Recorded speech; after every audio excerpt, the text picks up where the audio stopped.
Tribunjambi.com diperkirakan, pemerintah China bakal kehilangan 100 juta orang pada rentang waktu tahun 2020 sampai tahun 2035. Jumlah kehilangan populasi China itu bakal bertambah 100 juta lagi pada rentang waktu tahun 2035 sampai tahun 2050. Lantas 100 juta orang populasi China pada rentang waktu itu kemana? Apakah lari ke Indonesia menjadi tenaga kerja asing TKA? Data pada 2013, jumlah penduduk China sekira 1,4 miliar jiwa. Jumlah itu terus bertambah hingga saat ini. Sebelum menjawab pertanyaan itu, ada beberapa hal yang perlu diketahui tentang pertumbuhan penduduk di China. Perlu dipahami juga kebijakan pemerintah dalam pengendalian pertumbuhan penduduk dan ekonomi. Kebijakan hambat populasi. Pada awalnya, pemerintah China memiliki kebijakan satu anak.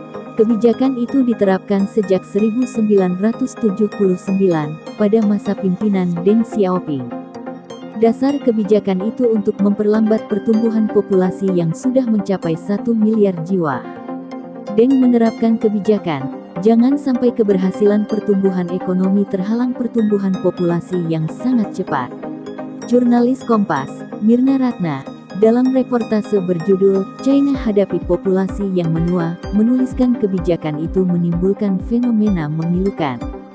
Terjadi pengguguran kandungan dan sterilisasi secara massal. Di desa-desa, orang tua lebih memilih memiliki anak lelaki daripada perempuan. Beberapa dekade kemudian, kebijakan itu memunculkan risiko baru, ada ketimpangan rasio lelaki dan perempuan.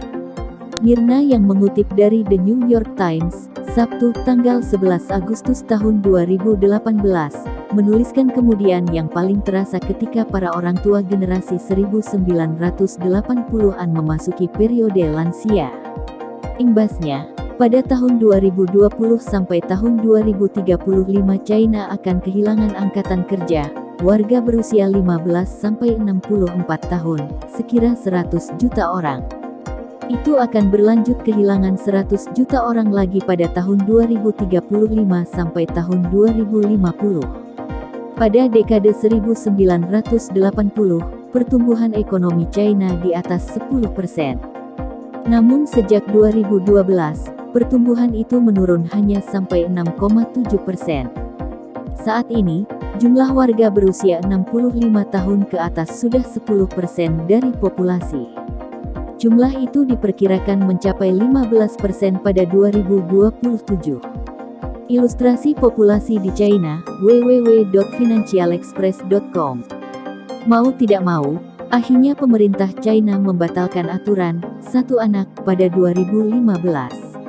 Pemerintah China kemudian mengizinkan semua pasangan suami istri memiliki 2 anak untuk mengatasi persoalan kesenjangan demografi, terutama melonjaknya jumlah penduduk berusia senja dan tidak adanya keseimbangan antar gender. Akhirnya ada kebijakan two-child policy. Data populasi. Saat ini, pemerintah China memiliki kebijakan two-child policy, atau kebijakan 2 anak untuk mengatasi kesenjangan demografi. Keengganan warga China memiliki anak, terlihat dari data Biro Statistik Nasional China (NBS). Disebutkan, angka kelahiran selama 2017 mencapai 17,23 juta jiwa. Kondisi itu lebih rendah 630.000 dibanding pada 2016 yang mencapai 17,86 juta jiwa. Dalam reportasenya, media.n.people.cn http://n.people.cn/miring-n3-011-c90000 tanda hubung 9317511.html menuliskan angka tersebut di luar prediksi pemerintah yang memperkirakan pada 2030 jumlah populasi bakal bertambah dari 1,39 miliar jiwa menjadi 1,45 miliar jiwa. Menurunnya angka kelahiran bayi pada 2017 mengindikasikan berakhirnya era ledakan bayi yang dipicu oleh kebijakan pemerintah China mengampanyekan 2 anak. Sangat mungkin penurunan angka kelahiran ini akan berlanjut hingga tahun-tahun mendatang, kata He Yafu, peneliti demografi China.